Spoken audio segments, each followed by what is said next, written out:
Hello friends, welcome to PU academy.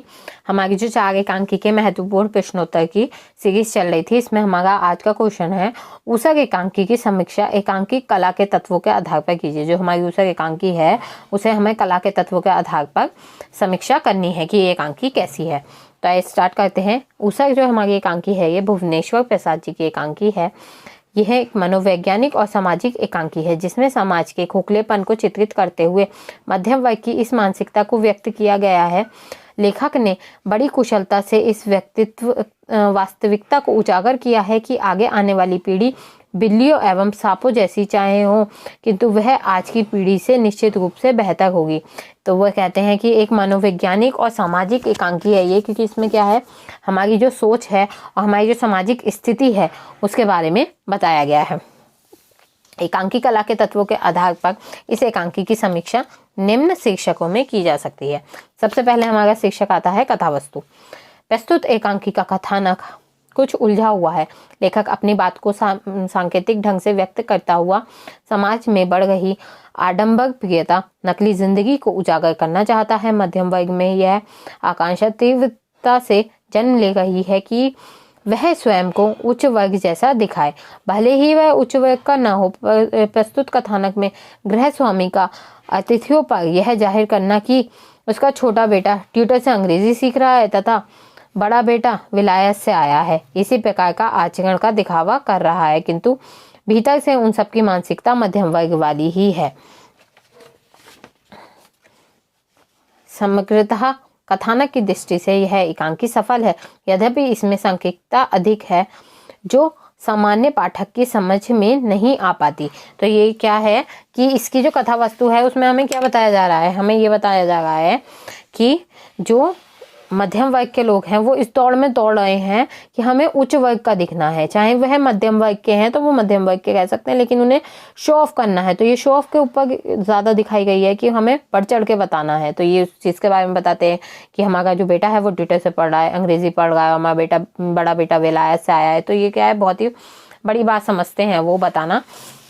तो इसलिए वो ये कहते हैं कि उन्होंने एक ऐसी मानसिकता दिखाई है हमारे जो लेखक हैं कि वो एकदम से समझ में नहीं आ सकती सामान्य जनता के। तो नेक्स्ट है इसका पात्र एवं चरित्र चित्रण। एकांकी में पात्रों की संख्या भी यथासंभव कम रखी जाती है। अधिक पात्र होने से उसका चित्रांकन नहीं हो पाता, साथ ही दर्शक भी पात्रों की पहचान नहीं कर पाते और उलझे रह जाते हैं। प्रस्तुत एकांकी में पात्र संख्या कम ही है। गृहस्वामी मिस्टर सिवल, गृहस्वामिनी मिसेस कुसुम सिवल तथा उनके 2 बेटे बेबी और गाजा। इसके अतिरिक्त एक ट्यूटर है जो बेबी को अंग्रेजी पढ़ाने आता है। इसके घर आए हुए अतिथियों में एक मोटी गमड़ी तथा उसकी 2 लड़कियां हैं। वस्तुतः गृहस्वामी मिस्टर सिविल ही एक एकांकी के केंद्रीय भूमिका में है। अन्य पात्र तो उनके चरित्र को उभारने में ही सहायक हुए हैं।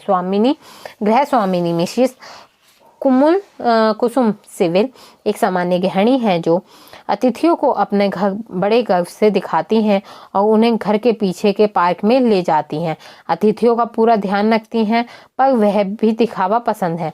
उनके आचरण से यह पूरी तरह स्पष्ट हो जाता है। तो क्या है कि पात्र क्या है, इसमें कम ही पात्र लिए गए हैं और हर पात्र को उभारा गया है उसके चरित्र को।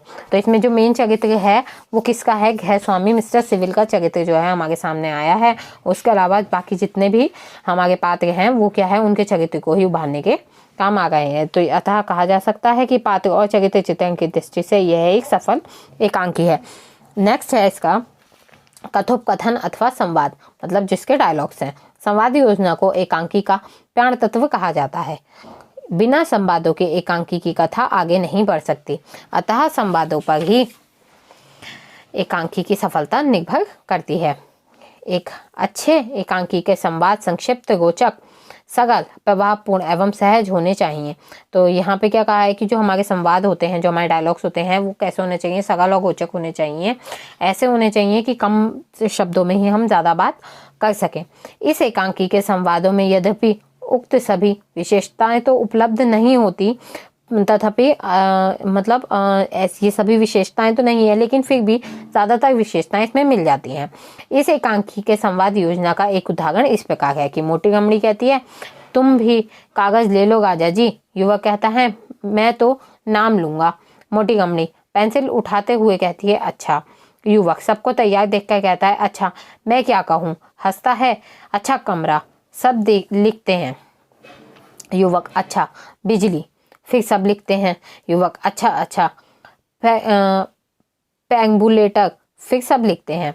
तो ये क्या है, ये गेम खेल रहे होते हैं जिसमें एक शब्द बोलना होता है, उसके बाद फिर क्या है कि उस शब्द को सुनकर जो आपके मन में पहली बार विचार आएगा वो आपको लिखना है। तो ये एक खेल चल रहा है जिसमें वो एक एक शब्द युवक बता रहा है और बाकी लोग लिख रहे हैं। उक्त संवादों से ये पता चलता है कि संवाद सहज, स्वाभाविक एवं संक्षिप्त है।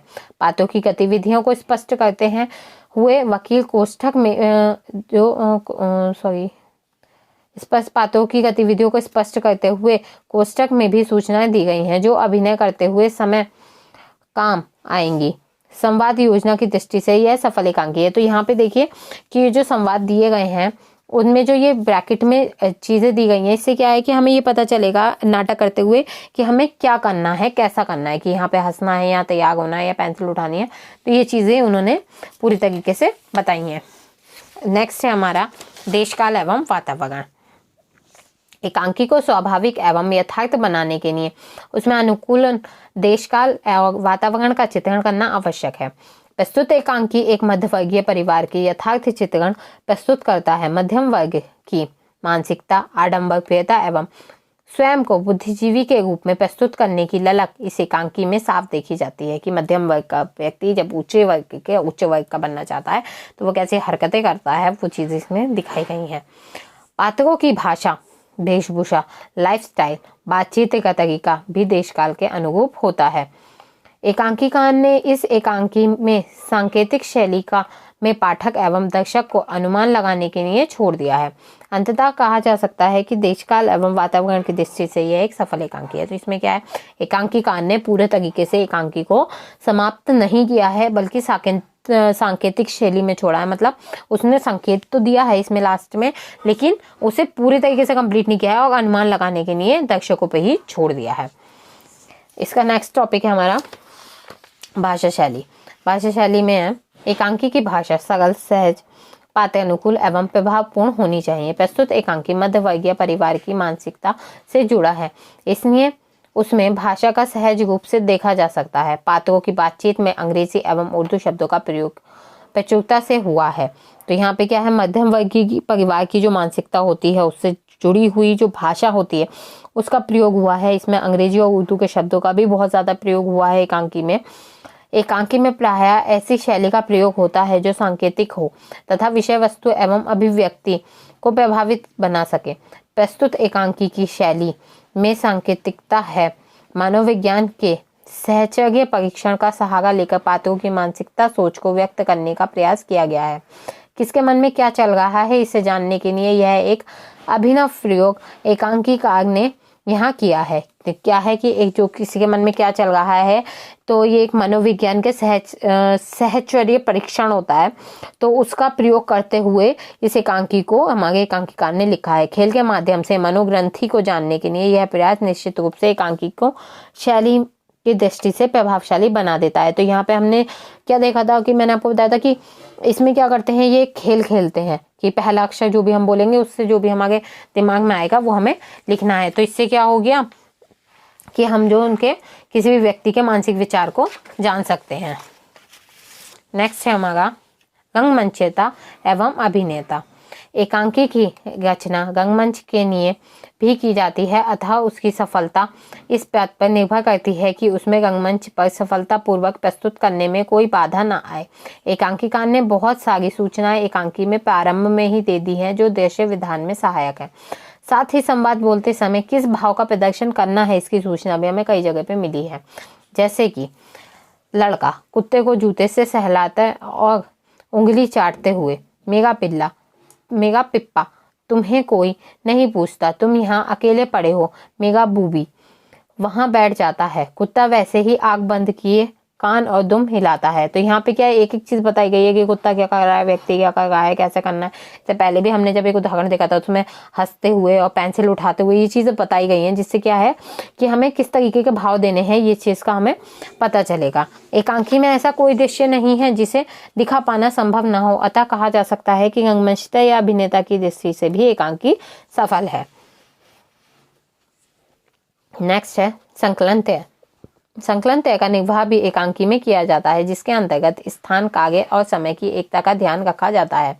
तो क्या है कि वहाँ कैसा समय है, कौन सा स्थान है, कैसा कार्य होगा है और किस समय की बात हो गई, ये इस चीज का ध्यान रखते हुए एकांकी को बनाया जाता है। प्रस्तुत एकांकी में इन तीनों की एकता का निर्वाह किया गया है, क्योंकि ये क्या है, गृहस्वामी और गृहस्वामिनी ने अपने घर पे इस एकांकी का वर्णन किया है और वहाँ पे क्या है, खेल का कार्य हो रहा है, मनुस्थिति को जानने का कार्य हो रहा है और उसी समय की बात की गई है। इसका जो उद्देश्य है वो इस प्रकार है एकांकी का। एकांकी एक सउद्देश्य रचना होती है, उसमें सभी तत्व किसी न किसी निश्चित उद्देश्य की ओर अक्सर करने वाले होते हैं। तो ये आपको पता ही है कि एक एकांकी लिखी गई है तो क्यों लिखी जाएगी, जाहिर सी बात है कि उसका कोई ना कोई उद्देश्य होगा, तभी उसे एक एकांकिकार ने लिखा है। प्रस्तुत एकांकी का उद्देश्य मध्यम वर्ग में पनपने वाले आडंबर, प्रियता और खोखलेपन को उजागर करना है। तो जो मध्यम वर्ग में एक खोखलापन है कि हमें कैसे रहना चाहिए, क्योंकि हम ना तो निचले वर्ग की तरह कह सकते हैं ना ही उच्च वर्ग की तरह कह सकते हैं, और हम मध्यम वर्ग की तरह कह ही नहीं पाते हैं। हम अपना स्टेटस बढ़ाने के चक्कर में अपने खोखलेपन को छुपाते हैं और ऊपरी बाहर की सुंदरता लोगों को दिखाते हैं। निष्कर्ष रूप में कहा जा सकता है कि भुवनेश्वर प्रसाद को ऊसर एक सफल एकांकी है, जिसे रंगमंच पर भी सफलतापूर्वक प्रस्तुत किया जा सकता है।